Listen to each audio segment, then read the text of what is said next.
Di dalam kegelapan hutan Kalimantan tersembunyi sosok-sosok penjaga alam yang tak pernah terlihat oleh manusia biasa. Mereka adalah para penjaga yang menjaga ketenangan dan keseimbangan alam, khususnya bagi mereka yang datang dengan niat buruk. Namun ada seorang pria bernama Bayu, seorang penambang emas yang tamak, yang mengabaikan peringatan ini dan malah merambah tanah yang dilindungi dengan kerakusan. Ia tak pernah tahu bahwa pelanggarannya akan berujung pada azab yang tak pernah ia bayangkan. Bayu adalah seorang penambang emas dari luar Kalimantan. Baginya tanah ini hanyalah sumber kekayaan yang bisa ia eksploitasi tanpa batas. Setiap kali Bayu pindah ke tempat baru, ia selalu mencari peluang untuk menggali emas secara ilegal tanpa izin. Ketenaran Kalimantan sebagai pulau yang kaya akan sumber daya alam membuatnya semakin bernafsu untuk mendapatkan keuntungan cepat. Ia mendengar kabar bahwa ada sebuah area yang dianggap terlarang di tengah hutan Kalimantan. Orang-orang lokal menghindari area itu karena percaya bahwa tanah tersebut dihuni oleh makhluk-makhluk gaib yang menjaga kekayaan alam di sana. Namun bagi Bayu, cerita itu sama sekali tidak membuatnya gentar. Malah ia melihatnya sebagai peluang besar. Bayu dan beberapa temannya memutuskan untuk menerobos area itu pada malam hari agar tak ada orang yang melihat perbuatan mereka. Malam itu, Bayu dan timnya mulai menggali di tanah terlarang itu, ditemani hanya oleh lampu senter yang bergetar di tengah gelapnya malam hutan Kalimantan. Bayu menggali dengan rakus, tak peduli dengan suara-suara aneh yang muncul di sekitarnya. Rasa tamak membuatnya semakin dalam menggali, seolah harta di dalam tanah itu adalah miliknya sendiri. Namun, saat ia menggali semakin dalam, suara desisan ular mulai terdengar dari kejauhan. Teman-temannya memperingatkan Bayu untuk berhenti, tapi Bayu mengabaikannya dan terus mengayunkan cangkulnya ke tanah yang gelap. Tiba-tiba, salah satu temannya berteriak dan melompat ke belakang.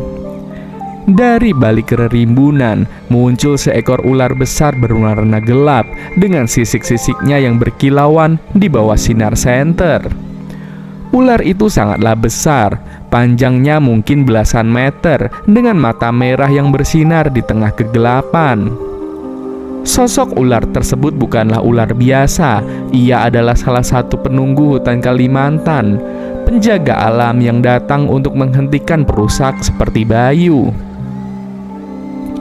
Bayu masih tidak peduli. Ia justru mengayunkan cangkulnya ke arah ular itu, berpikir bisa mengusirnya dengan cara kasar. Tapi sebelum ia sempat menyentuh ular tersebut, makhluk itu dengan gesit melompat dan melilitkan tubuhnya yang tebal pada tubuh Bayu.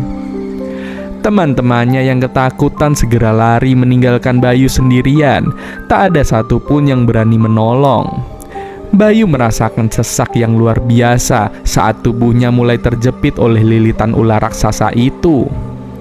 Nafasnya semakin pendek, tubuhnya tak bisa lagi digerakkan, dan pandangan matanya perlahan mulai hilang.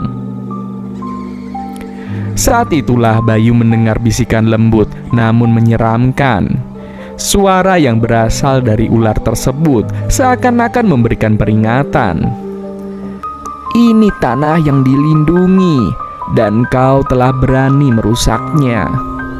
Bisikan itu terdengar jelas di telinga Bayu, seolah ular tersebut benar-benar berbicara.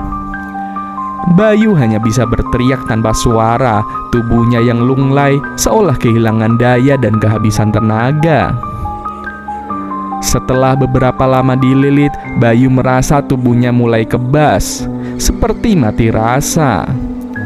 Ular tersebut melepaskan lilitannya dan meninggalkan tubuh Bayu yang terkapar di tanah. Namun alih-alih dapat bergerak kembali, Bayu merasakan keanehan pada tubuhnya. Ia merasa kakinya tak lagi bisa digerakkan. Tangannya seperti lumpuh dan seluruh tubuhnya terasa berat. Dalam keadaan tak berdaya, Bayu merasakan penyesalan yang mendalam. Ia mengingat semua cerita yang pernah ia dengar tentang tanah Kalimantan, tentang bagaimana makhluk-makhluk halus menjaga keseimbangan alam. Dalam hatinya, Bayu menyesal karena tak mengindahkan peringatan orang-orang lokal. Ia menyesal telah rakus dan serakah dan merasa bahwa inilah hukuman yang pantas ia terima.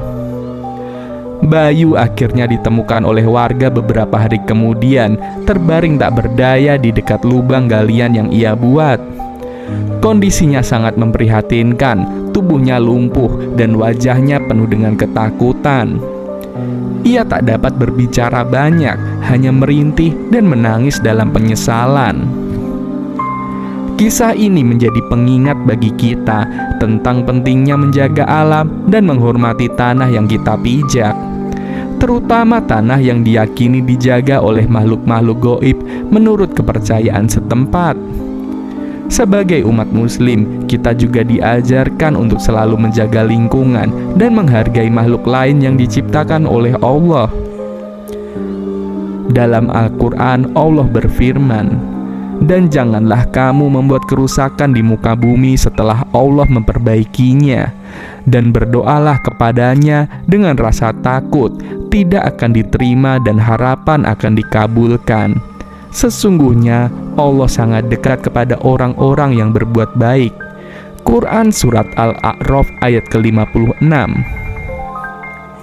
Azab yang menimpa Bayu menjadi pelajaran bagi kita semua bahwa alam semesta ini tidak hanya milik manusia, namun juga ada makhluk lain yang menjaganya sesuai dengan kehendak Allah.